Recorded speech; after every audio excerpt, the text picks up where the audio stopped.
Hello guys, welcome to our channel. In this video, I'm going to show you how to enable GIF in Microsoft Teams. So now click on your profile icon. Now you will see the setting option here. Click on it and click on this messaging option.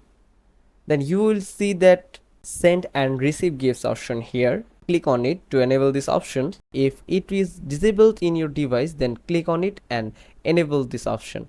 Now you can see I can easily send a GIF. For example, I'm sending this GIF now, and you can see it's successfully sent to the other person. That's it.